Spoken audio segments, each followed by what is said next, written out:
संपूर्ण फरिश्ता स्थिति में स्थित होकर जिस आत्मा पर प्रयोग करना हो उसे अपने सामने शक्तिशाली वायुमंडल बनाकर इमर्ज करना।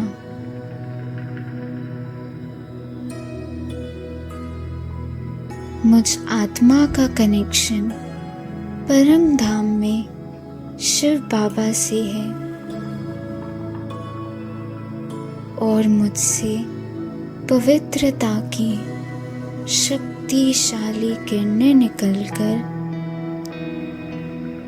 सामने स्थित आत्मा पर जा रही है।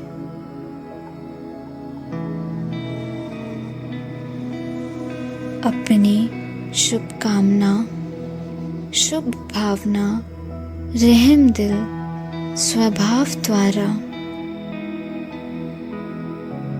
उस आत्मा में पवित्रता आ रही है।